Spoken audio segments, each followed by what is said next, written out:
Professor, आपकी और मेरी परिभाषाओं में अंतर है। अब मैं जो बता रहा हूँ धर्म के बारे में, आपने अभी अभी जो मुझे बताया वो सभी लोग ऐसा मानते हैं।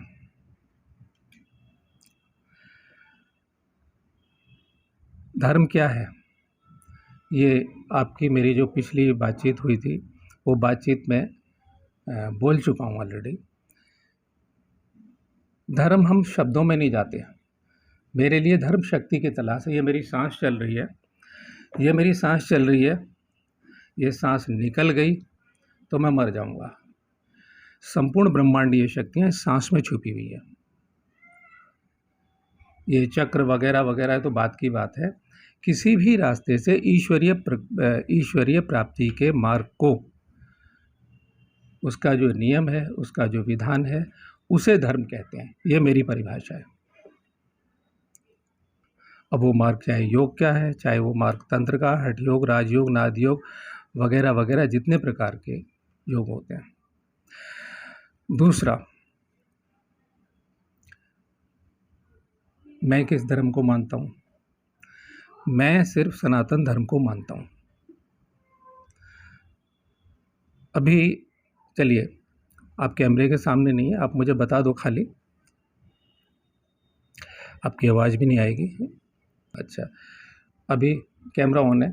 अगर मुझे साधना, जो आप जानते हो, अगर मुझे साधना शुरू करनी है, एक आदमी हूँ मैं, नया आदमी हूँ, मैं साधना शुरू करूँगा तो मैं कहाँ से शुरू करूँगा? मैं सबसे पहले क्या होता था कि हम बाज़ार जाते थे, जंगलों में जाते थे, साधु संतों को तलाश करते थे, किसी गुरु की तारीफ़ सुनते थे, उसको हम पढ़ते थे। विवेकानंद को पढ़ेंगे, किसी और को पढ़ेंगे। जितने धर्मगुरु बाज़ार में बैठे हुए हैं, या तो उनके पास जाएंगे। अब वो सारे के सारे उठ के यूट्यूब पे आ गए, कुछ नए नए पैदा हो गए, इतने कि अब लाखों गुरु अब यूट्यूब पे हैं, रोज़ पैदा हो रहे हैं।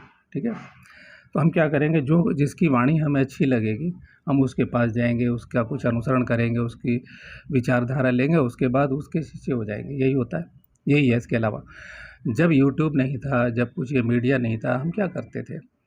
हम उनके बारे में पढ़ते थे, सुनते थे, जानते थे, हम जाके ये करते थे। अब क्या है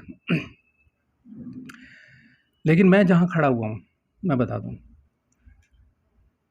सनातन धर्म को क्यों मानता हूँ। अभी मैं बंद करता हूँ, आप मुझे बताइए। ये मेरी बात सुनिए, मैं आपकी बात से सहमत नहीं हूँ, और आप जो बोल रहे हैं वो पूरा का पूरा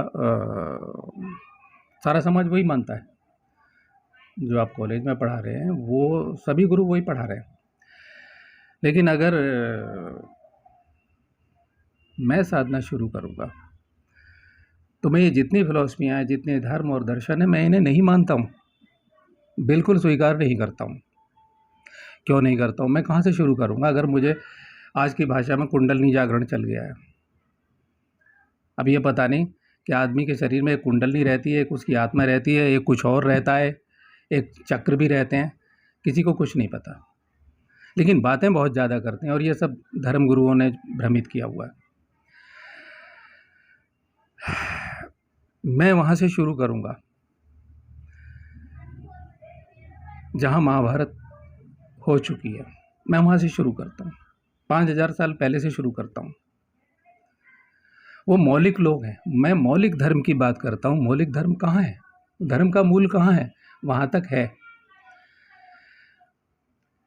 आज राजनीतिज्ञ कहते हैं कि वसुधैव कुटुंबकम। आप भी इस विचारधारा को मानते हो ना, सारी पृथ्वी हमारी है, लेकिन मैं इसको नहीं मानता। ये बिल्कुल सनातन सत्य है, उपनिषद का वाक्य है, शास्त्रों में कहा गया है। लेकिन ये कब कहा गया था? जब पूरी पृथ्वी पर एक ही राज्य था, एक ही धर्म हुआ करता था, सनातन धर्म। आज कहाँ है? आज 55 देश तो इस्लामिक है। हमारे देश में इतने धर्म हैं और इतने संप्रदाय हैं कि कुछ मत पूछो, सब आपस में संघर्ष कर रहे हैं। तो मूल धर्म मेरा वहाँ से प्रारंभ होता है जहाँ सब कुछ है, जितना ज्ञान विज्ञान है, जितने प्रकार के योग हैं, जहाँ हवन भी है, जहाँ यज्ञ भी है, जहाँ आयुर्वेद भी है, जितनी विद्या है, संगीत, मंत्र, शास्त्र, ये वो जो कुछ भी धरा पर है, जो संपूर्ण मनुष्य के मन में है, मैं वहाँ से बोल रहा हूँ।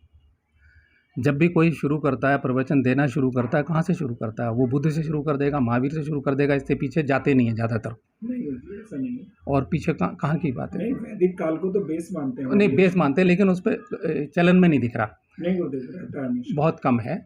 वो आश्रमों में है। हाँ, चलिए बताइए। वैदिक ज्ञान के बिना तो हम इतिहास नहीं, वो नहीं है। अब जागरूक, अब वैदिक काल पढ़ाते अभी हो? भी नहीं गुरुजी, 20 साल से मैं पढ़ा रहा हूँ, हमेशा वैदिक काल अच्छा, पढ़ाते हैं। वैदिक काल पढ़ाते हो, लेकिन जो हम चलन में आ रहे हैं, हम जहाँ ये धर्मगुरु बैठे हुए हैं, आप समझ लो, अभी राजनीति की बात नहीं कर रहा मैं, बिल्कुल नहीं। जहाँ धर्मगुरु बैठे हुए हैं वहाँ क्या है, सबसे ज़्यादा इनके विचार। अभी देखो, मैं फिर कह रहा हूँ कि अभी ये पैदा नहीं हुए, ठीक है? मैं कहाँ से खड़ा हूँ, मैं 5000 पहले से शुरू करता हूँ। अभी ये पैदा ही नहीं हुए, अभी बुद्ध पैदा नहीं हुए, अभी महावीर पैदा नहीं हुए, तो एक ही टाइम के हो गए। और दूसरे लोग अभी पैदा ही नहीं हुए, और अभी इस 150-200 साल के अंदर में आर्य समाज पैदा नहीं हुआ, महर्षि दयानंद पैदा नहीं हुए, 1400 साल पहले आदि शंकर, ये क्या नाम है, इस्लाम पैदा हुआ। अभी समझ लो मोहम्मद का जन्म भी नहीं हुआ, तो इस्लाम कहाँ से पैदा होगा? इससे पहले इनका नाम मलेच्छ है। मतलब हमारे शास्त्रों में, अभी मैंने शास्त्र पढ़ा तो उसमें था मलेच्छ, मिलते जुलते हैं। वही मलेच्छ जो है वो बाद में मोहम्मद पैदा हो जाते हैं, उन्हीं इलाकों का वर्णन है शास्त्रों में, तो बस इस्लाम पैदा हो जाता है। और दूसरे धर्म आदि शंकराचार्य पैदा होते हैं। तो अभी हम पीछे हैं। मैं उस धर्म को मानता हूँ जहाँ संपूर्णता है, जहाँ कोई बौद्धिस्ट होगा वो इनकार नहीं करेगा कि यज्ञ हवन कहाँ है, ये सब कुछ छोड़ो, ये जड़ी बूटियाँ हवन में स्वाहा कर रहे हो, वहाँ कर्मकांड भी है, केवल ध्यान लगाओ। और ये सबसे बड़ा झूठ मानता हूँ कि हर कोई कहे कि ध्यान लग जाए। हम एक गुनगुने हो रहे हैं। एक आदमी 6 साल बैठता है, 6 साल बाद वो कहता है मुझे ज्ञान हो गया, आओ मेरे पास हो। मेरी दृष्टि में लोग उस पर पत्थर फेंकते हैं, उसे गालियाँ देते हैं, बुद्ध से इनकार करते हैं बहुत सारे लोग। आप सामने नहीं है, आप मुझे इतना बता दो, विदेश में ज़्यादा चला गया बुद्ध, भारत में कम रहा, क्या सहमत हैं इस बात से? उसकी तो सिंपल सी बात है गुरुजी, उन्होंने अपने धर्म प्रचारक भेजे, सनातन धर्म में नहीं अच्छा, भेजे। ठीक है, चलिए।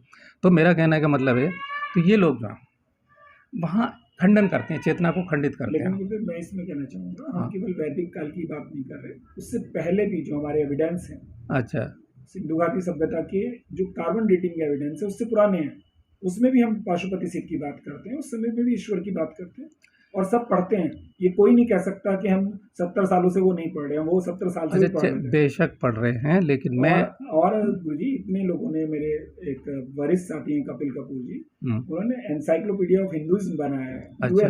यूनाइटेड नेशन से फेलोशिप पाके। अच्छा, और पूरी दुनिया को पढ़ती है। मैं क्या कह रहा हूँ, मैं क्या मानता हूँ, अब मेरी विचारधारा जानिए। मैं गुरुदेव आप बिल्कुल ठीक है। मैं मूल धर्म के आगे नहीं बढ़ता। नहीं, बिल्कुल मैं वहीं का, ये शरीर। लेकिन जब मूल धर्म में कोई चुनौतियां मिलती हैं तो वो इसलिए नहीं मिलती कि मूल वजह से चुनौतियां मिलती हैं। मूल धर्म में कुछ ऐसा आडंबर आ जाता है जिसकी वजह से लोग चुनौती देने। अब वो आडंबर करने वाले, मेरी बात सुनो, आडंबर हो रहा है वो अलग बात है, लेकिन मैं मौलिक, मैं अपनी निजी बात कर रहा हूँ। आप देखिए गुरुदेव, जब ऋग्वेद तक रहता है कोई प्रतिरोध नहीं है, क्योंकि उस समय तक आडंबर नहीं आया। उत्तर वैदिक काल में आडंबर आना शुरू होता है, तब नए नए धर्म इवॉल्व होते हैं, 10वें संप्रदाय आते हैं। उस समय एक ही नहीं आता कि बुद्धिज्म आ गया, जैनिज्म आता है, आजीवक आता है। अभी और पीछे नहीं चलते। आज के डेट में ये ब्रह्मा कुमारी हैं, राधा, ये सब 200 साल, 250 साल, 300 साल, इससे ज़्यादा तो नहीं है ना। अभी इस युग में 2 और पैदा हो गए, ओशो पैदा हो गए, वो अंडा खाने के लिए कह देते हैं, वो शराब पीने की भी अनुमति देते थे। और मेरे पास पुस्तक है रखी हुई, उन्हीं के प्रकाशन की, पिए को खोजन मैं चली, उसमें लिखा हुआ आपस में स्त्रियां बांट लो, एक दूसरे से संभोग करो और ये मिलेगा। सब सिद्धांतों को तोड़ देते हैं, लेकिन उनके मानने वाले हैं। अभी ब्रह्मा कुमारी वाले, मतलब कौन ऊपर नीचे हो रहा है। अभी सदगुरु पैदा हो गए हैं, सदगुरु वही बोलते हैं जो कि वो बोल रहे हैं। तो कितनी आदमी तो भटक जाएगा ना। आदमी का ज्ञान क्या है, मैं वहाँ से, मेरा व्यक्तिगत का। लेकिन सदगुरु में एक अलग चीज़ है ओशो से। हाँ, सदगुरु कहीं भी सनातन धर्म के विपरीत जाके कहीं नहीं बोलता। हाँ, वो ओशो बोलते हैं। हाँ, बोलते हैं। ओशो तर्क की कसौटी पे उसे कर सकते हैं। हाँ, सदगुरु कभी उनको कंडेम नहीं करते, उसे कंडेम नहीं करते, ये फ़र्क है। लेकिन काफ़ी कुछ वो वही बोल रहे हैं जो वो बोल चुके हैं। हाँ, लेकिन सनातन पर वो कभी क्वेश्चन नहीं। हाँ, वो उन्हें समझ गए, उन्होंने शिक्षा ले ली है। लेकिन हम क्या है कि हम, अगर मैं साधना की तलाश करूँ तो मैं शब्द जाल लेके आ जाऊँ या मैं शक्ति की तलाश करूँ। मैं अभी कुछ भी नहीं हूँ, मैं एक साधारण व्यक्ति हूँ। और अपने गुरुदेव का भी शिष्य बनने की कोशिश कर रहा हूँ। हो सकता है पूरे जीवन में मैं शिष्य बन पाऊँ, लेकिन मेरी तलाश क्या है? मेरा जो शास्त्र है, मुझे मूल रूप से समझ लीजिए आप, मेरे से विचारों का मिलना तब हो सकता है कि आप समझ लीजिए कि मैं किसी और को, ठीक है बौद्धिस्ट ने अच्छा भाई नमस्ते आदर कर लिया, मुझे नहीं, मैंने बुद्ध को नहीं देखा, लेकिन बुद्ध के रूप में आज मिल रहे हैं ना, मुझे कबीर के रूप में आज मिल रहे हैं ना। मैं तो तब पैदा हूँ जब ये हुए ही नहीं है, मैं वहीं से शुरू करूँगा। मैं इसमें गुरुदेव एक बात, हाँ बोलिए। जो कथित रूप से फॉलोअर्स होते हैं ना, उन्होंने मूल ग्रंथ पढ़ा ही नहीं होता। वो बुद्धिज्म के भी बता रहा हूँ, वो सतही डॉक्टर अम्बेडकर की या उनके किसी कथित फॉलोअर की, सच्चे फॉलोअर की नहीं, 2 किताब पढ़ के जहर उगलते हैं, ठीक है ना।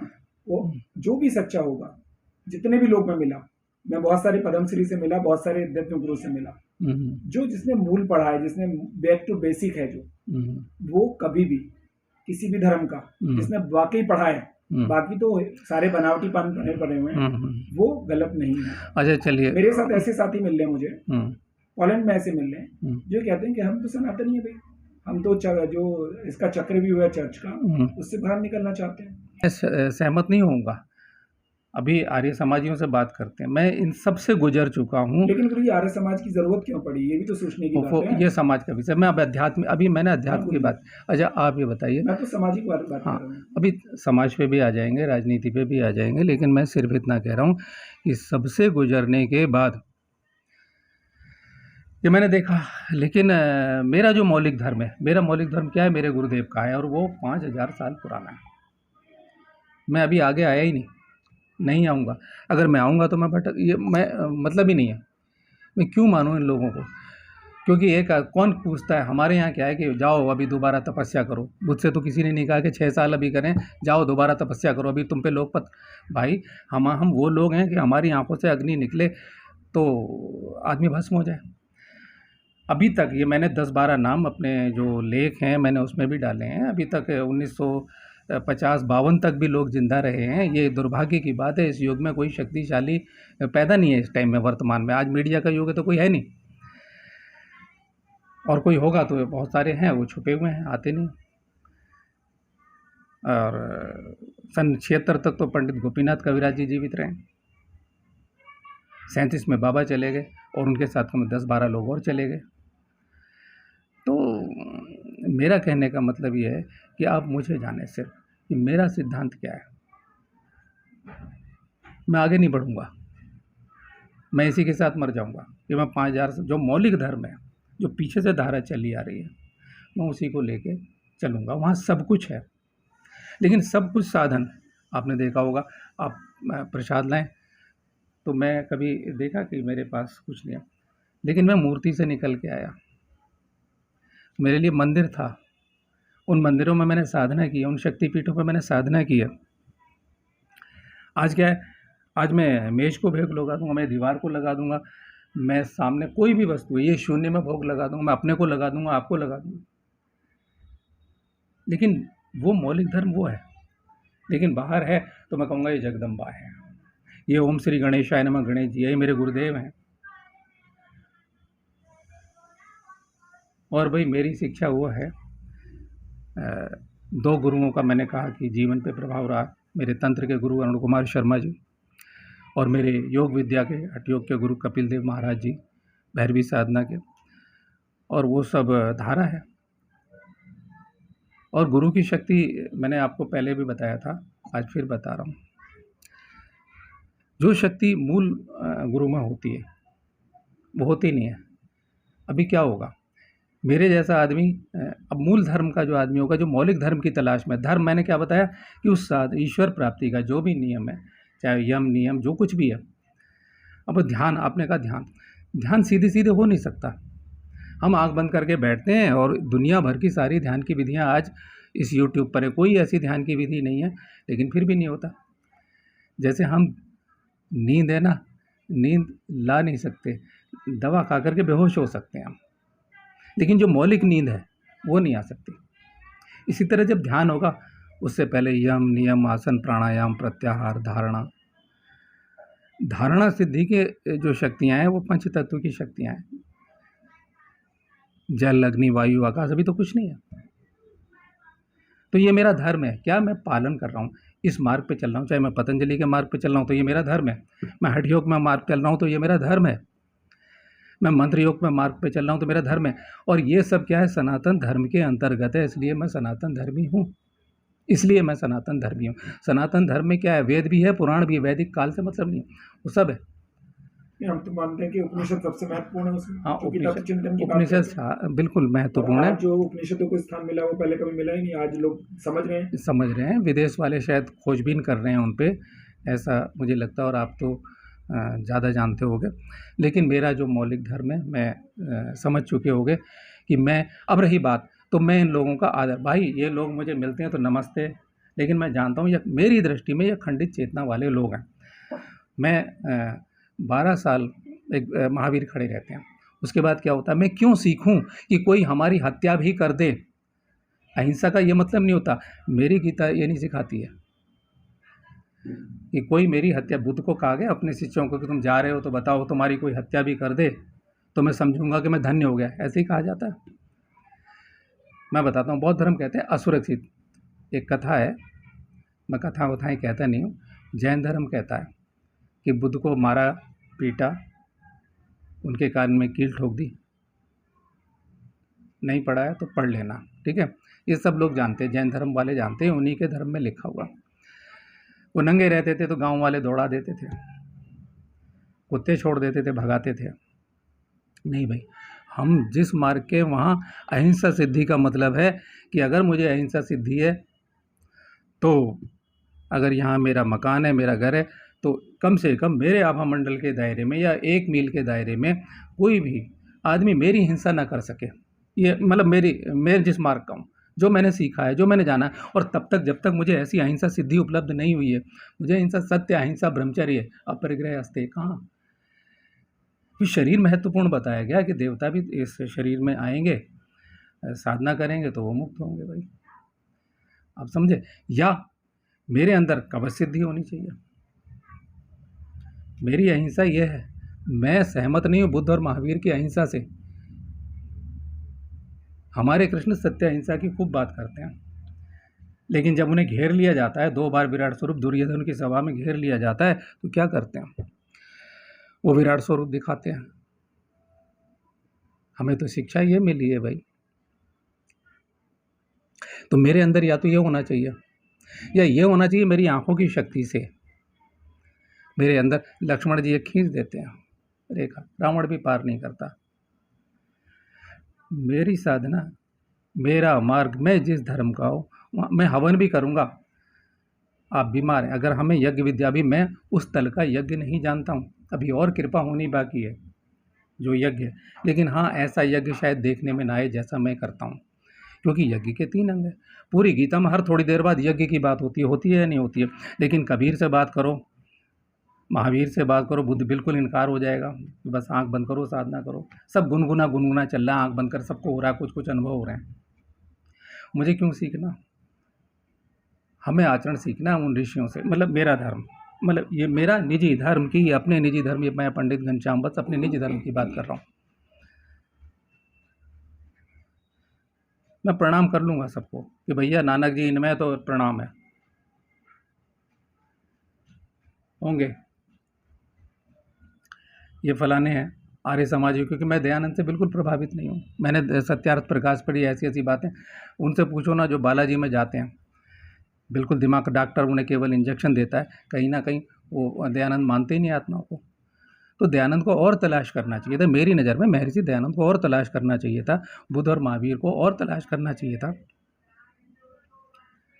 क्योंकि हम स्वयंभू गुरु हैं, ये लोग स्वयंभू गुरु हैं, पीछे कोई धारा नहीं। वो कहेंगे 24 तीर्थकर पहले हैं, है ना, फिर और पीछे जाएंगे कि उनके शिष्य उनके, लेकिन प्रत्यक्ष में कोई गुरु नहीं है, पूर्व जन्म के संस्कार बस जितना उनको हो गया है। अब ओशो को बुद्ध मानते हैं लोग पूरा का पूरा, मैं पढ़ता हूँ तो मतलब वो मानते हैं। ओशो तो सब कहते हैं कि मैं कोई नियम नहीं दे रहा हूँ, पतंजलि एक नियम है, गीता एक नियम है कि ऐसा करोगे तो ऐसा होगा, तो तोड़ फोड़ देते हैं सब कि तुम केवल ध्यान करो और बाकी सब ठीक हो जाएगा। लेकिन भाई ध्यान ही तो नहीं होता। प्रत्याहार की सिद्धि बड़ी विलक्षण है। धारणा से 5 तत्वों की शक्ति, आत्मज्ञान तो होगा ही तब मैं कह रहा हूँ आत्मज्ञान होगा ही तब जब पांचों तत्वों में प्रवेश, हम पांचों तत्वों की शक्ति, एक आदमी बड़ी आराम की बात है, तुम इतनी बात कर रहे हो नाभि केंद्र, दुनिया नाभि केंद्र की बात कर रही हो, मैं ओशो की बात कर लेता हूँ क्योंकि मुझे आगे बताना है कि भाई अगर मैं नाभि चक्र पे ध्यान कर रहा हूँ तो कम से कम अग्नि रस तो उत्पन्न हो जाएगा जिससे मेरा भोजन पच सके। उनका भोजन ही आखिर तक दमे, वो अमेरिका बाद में गए, पहले क्या हुआ, पहले ये हुआ कि दमे और सांस से पीड़ित थे, दमे से और शुगर से, फिर दाढ़ उखड़ने लगी। मेरे पास सारे अंक संभाल के रखे हुए हैं, कभी लिखूंगा तो बाकायदा उन्हीं के प्रकाशन की पुस्तकों के अंश रखे हुए हैं, और मैं हवाला दे दूंगा कि इस पन्ने पे ये बात लिखी है। बहुत से वीडियो मिटा दिए उन्होंने, किसी ने किसी के घर में बोला होगा या कहीं कई दफ़े ऐसी जगह जैसे आप यहाँ आ गए, यहाँ मेरे पास बोल जाए, मैंने रिकॉर्ड कर लिया आपकी बात, कल को आप बड़े आदमी हो गए, कोई बन गए तो क्या करेगा, वो डाल देगा यूट्यूब पे, फेसबुक पे कहीं डाल देगा ना तो क्या होगा। तो उन्होंने बड़ा मान लिया कि वे भूत प्रेत होते हैं, एक खूंटी से कोट दूसरी खूंटी पर आ जाएगा, कैंची से कपड़े कट जाएंगे, आग लग जाएंगी। ये भूत प्रेतों की शक्ति बता दी उन्होंने देखी होंगी घटनाएं। अब वो वीडियो ढूंढो तो मिलता नहीं, खाली के वीडियो हटा लिया गया क्योंकि उसके जो प्रवर्तक हैं उसे समझना क्या है भाई, सभी लोग ऐसे हैं, ये तमाम गुरु ऐसे हैं, स्वयंभू गुरु हैं। अब एक लवलीन सिंह है, शायद सुना होगा, बहुत बड़ी पत्रकार है, देश की पुरानी, अभी जिंदा है, माँ अमृत साधना से ओशो कम्यून में बात कर रही है कि ओशो को लोग समझ नहीं पाए। भाई समझने के लिए पत्रकार होना एक अलग बात है। अभी आदि शंकराचार्य को 1300 साल पहले, लगभग 1300 साल पहले जन्म हुआ, इतना तो जानते हैं ना आप जी। 1300 साल पहले से उठा करके हम यहाँ ले आए, ओशो के सामने खड़ा कर दें तो पता लगता है कि तर्कशास्त्र क्या है। उन्होंने ऐसे लोगों से, आज शंकराचार्य हैं, क्या उनके पास वो शक्ति है जो आदि शंकराचार्य के पास थी? नहीं है, मेरी है ना। उनके पास परकाया प्रव्या, उन्होंने जो सौंदर्य लहरी आदि जो तंत्र ग्रंथि और तंत्र रचनाएं की, जो उन्होंने सोने की बरसात कर दी और कनकधारा स्तोत्र दिया, बहुत सारे स्तोत्रों की रचना की, वो योग बल से। अब तो खाली ये है कि इनकार कर दो, बस होता ही नहीं है। मैं कैसे हो जाऊं भाई, मैं अपने शरीर को इस वायुमंडल में जब तक एक एक कण विघटित ना कर दूं, मैं कैसे जानूं? मैं पृथ्वी तत्व की शुद्धि कैसे कर सकता हूं? आप मुझे लठों से पीटे, मशीन गन से मारें, कूटे, कुछ भी करें, पतंजलि ने कहा मैं नहीं कह रहा, मैं श्लोक संख्या बता दूंगा कि सच्चा ध्यान जब लगता है मैं उसका श्लोक बता रहा हूं। तो मेरी धारा क्या है, मैं पतंजलि मूल को पकड़ूंगा, बाबा रामदेव वाला पतंजलि योग नहीं पकड़ूंगा। अगर मैं बात करूंगा तो मूल योग, असली योग क्या है? उदान जयात जलपकंटकादिषु असंग च उत्क्रांति।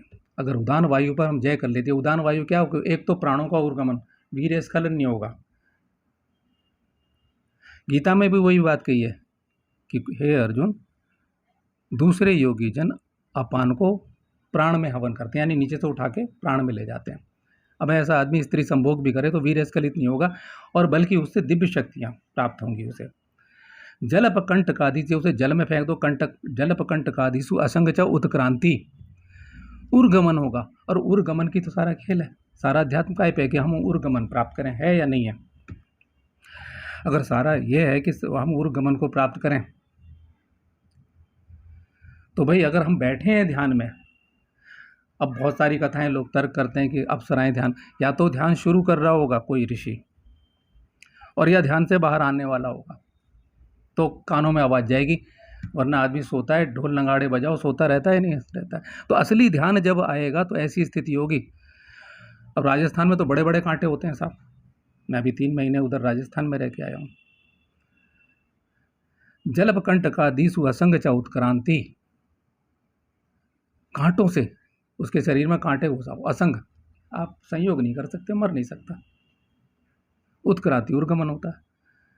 अब क्या मैं नाभि का ध्यान करता हूँ भाई, अगर मैं नाभि का ध्यान करता हूँ तो मेरी नाभि में अग्नि तत्व होना चाहिए, मुझे आग में फेंक दिया जाए, नहीं जलना चाहिए। अरे आत्मा का वस्त्र है ना शरीर, यही तो बोला है सारा है ना। तो फिर योगी गंभीर ना आते हैं, इनके परदादा गुरु के गुरु हैं कौन?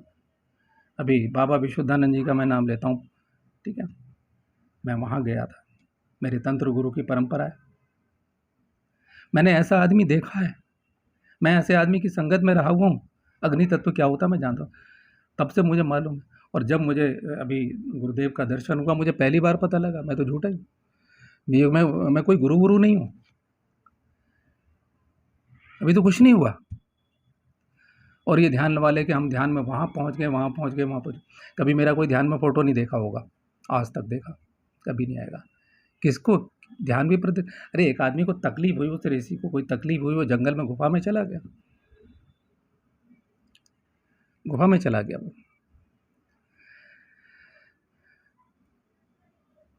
उसने तो चिल्लाया नहीं, लेकिन हाँ, जो उसने शिष्य बनाया, शिष्य से कहा जाओ अभी और तपस्या करो, नहीं हुआ। अब कुंडली चक्र, शरीरों में शरीर, ये सब क्या खेल है। तो जिस मार्ग से मुझे उस शक्ति क्या अनंत ब्रह्मांड की, अभी महावतार बाबा से बात करो, पहली बात, महावतार बाबा का नाम महावतार बाबा रखा है योगानंद ने, मैं बता देता हूँ, योगानंद ने कहा, योगानंद से पूछा, आप पढ़ लो उसकी किताब। महावतार बाबा कोई अवतार नहीं है, अवतार जब भी उत्पन्न होता है, बुद्ध कोई अवतार नहीं है, बुद्ध ने एक, जैसे खुद कहते हैं इतने जन्म लिए मैंने,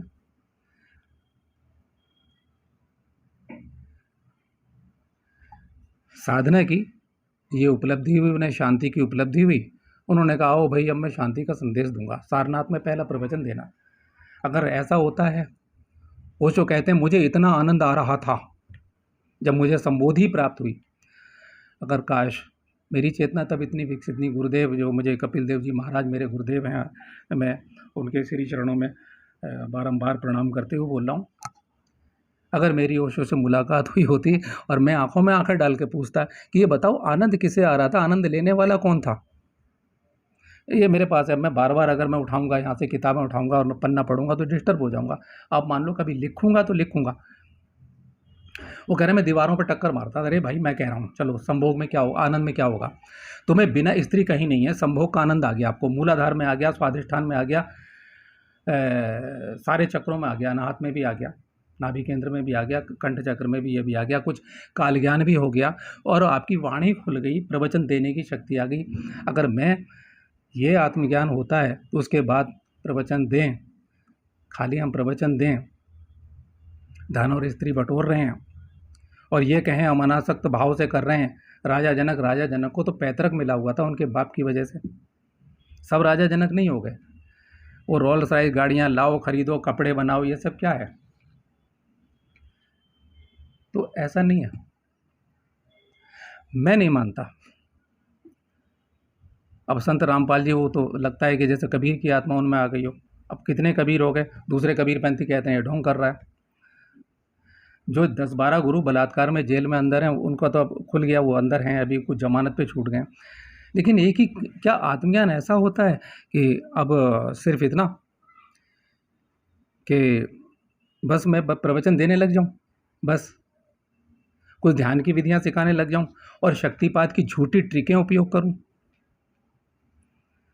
मैं बोल नहीं रहा, अभी गलती हो जाएगी, मैं अभी 2-4-5 लोग जानता हूँ, अभी कम से कम 20 वीडियो ऐसे मिल जाएंगे, एक लड़की है छू रही है, करंट लग रहा है, शक्तिपात हो गया, उन शक्तिपात वालों से मिलो, मैं ऐसे लोगों से मिला जिन्हें शक्तिपात हुआ, कबीर की मूर्ति से हो रहा है, अभी आप ओशो की साइट खोलोगे तो सब शक्तिपात, ओशो की आंखों से शक्तिपात हो रहा है, एक सेल्फ हिप्नोटिज्म हो रहा है, आत्मसम्मोहन हो रहा है, करंट भी लग रहा है, सब कुछ हो रहा है कि गुरुदेव कृपा कर रहे हैं, लेकिन जीवन उतना ही दीन दुखी है, उतनी ही सब कुछ है उनके अंदर में।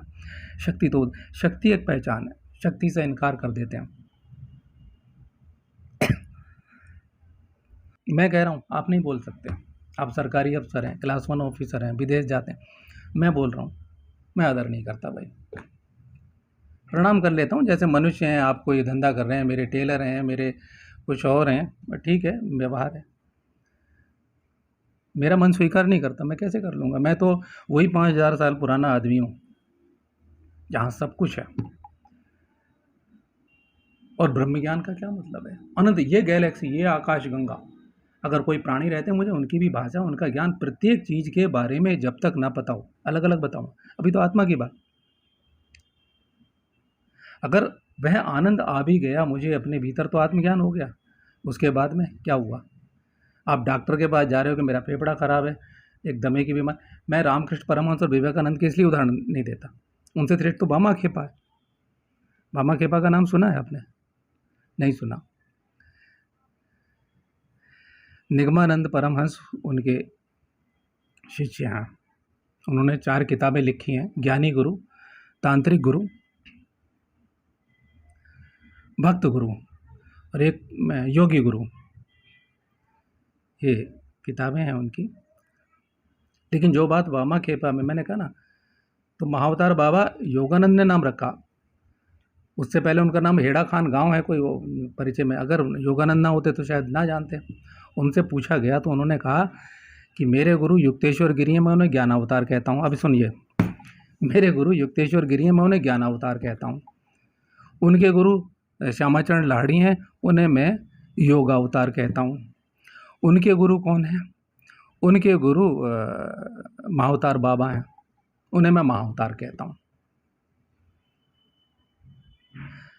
योगानंद को अपना एक मित्र मर गया शक्ति ढूंढने के लिए, और ऐसे हाथ उठा करके तरंगों का सहारा लेते हैं। तो जो शक्ति गुरु में थी वो जैसे सूरज की रोशनी आते आते आते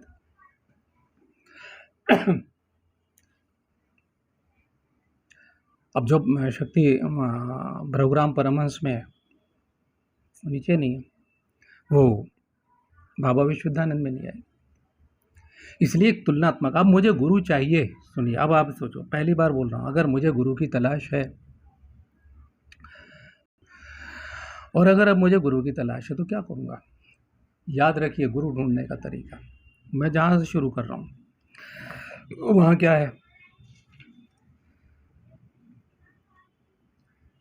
आप तो ऐसी बात कर रहे हो।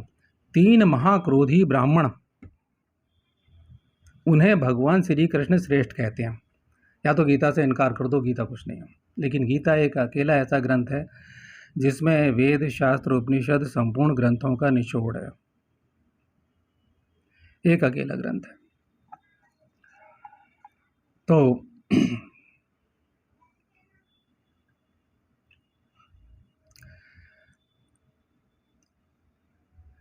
तुलनात्मक अध्ययन वो कहते हैं सिद्धा नाम कपिल मुनि। मैंने सिद्धों में मैं कपिल मुनि हूँ।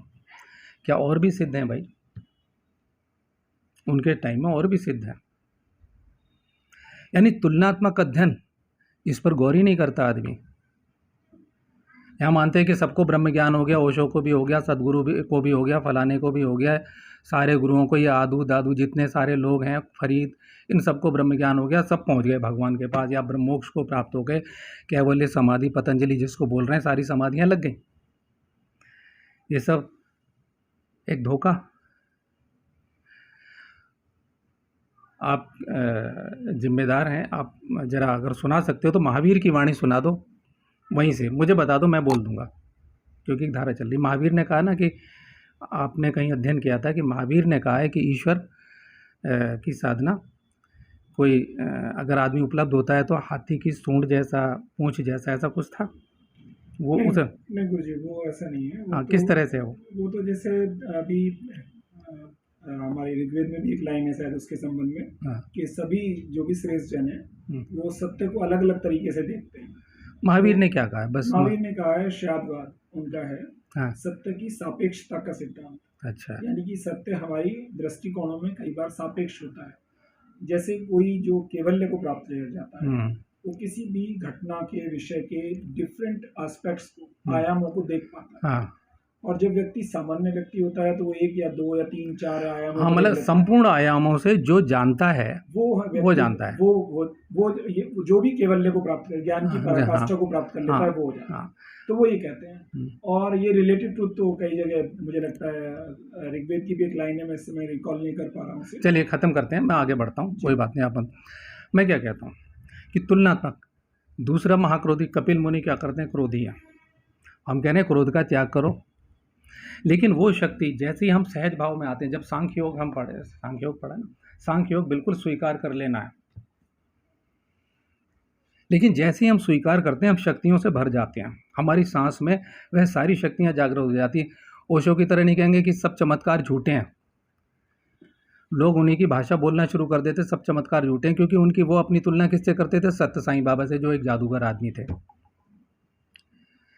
बहुत सारी जगह कैमरे लगाए गए, लोगों ने माना कि वो टेके घड़ियाँ पैदा कर देते थे, राग भभूत। ये नहीं भाई, मेरे लिए आदर्श तो हनुमान जी हैं, बाली है, सुग्रीव है, भगवान कृष्ण है। तुलनात्मक अध्ययन, वो कहते हैं कि ऋषियों में ऋषि दुर्वासा मैं हूँ। हम यज्ञ करते हैं ना, पूजा करते हैं, मैं तो पूजा करने वाला साधारण आदमी, पूजा पाठ वाला, लेकिन ये जानता हूँ यज्ञ मंडल में क्या करते हैं।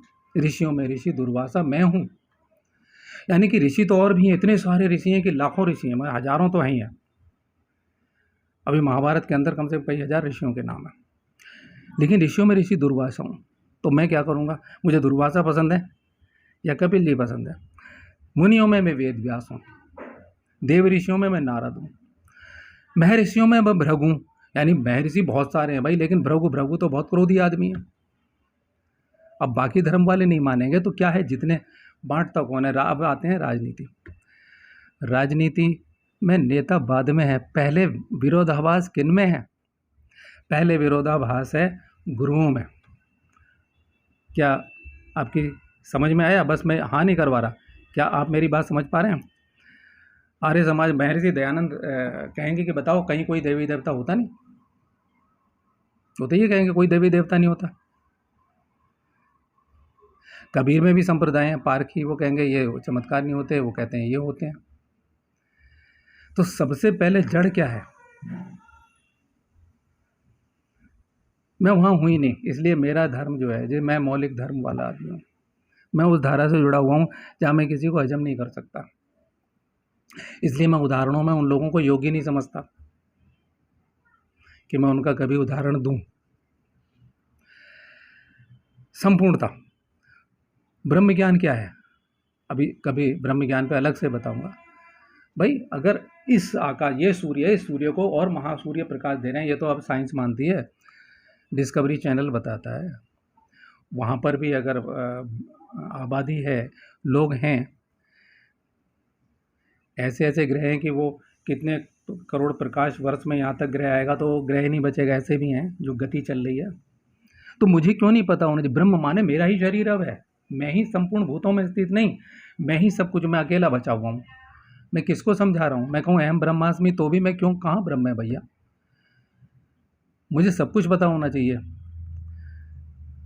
महाअवतार बाबा की एक खासियत है कि वो संपूर्ण संसार की, अभी एक बाबा थे यहाँ उत्तरकाशी में, वो किसी भी भाषा में बात करिए, अंग्रेज में होते उसी भाषा में बात करते। लोग आत्मज्ञानी बने, ब्रह्मज्ञानी, उन्हें भाषाएं तक नहीं आती। अब ये जड़ी बूटियाँ हैं ये सब। मैंने आयुर्वेद पे जब बोला है, लिखा है, मैंने आयुर्वेद पे किताब लिखी है, तो मैंने बिल्कुल अलग हट के लिखी है। तो ये सब दिव्य दृष्टि से ना, सारी कंपनियाँ आज तो कहाँ है? आज हम कहते हैं च्यवनप्राश की असली विधि कैसी है? आप आयुर्वेद में जाएंगे तो असली विधि आज है ही नहीं, हो ही नहीं सकता वो। तो प्रिय, मेरी अपनी समझ कहती है, तो मुझे लगता है कि आप, मैं ये काफ़ी मिनट हो गए, मैं इसको दूसरा भाग करता हूँ।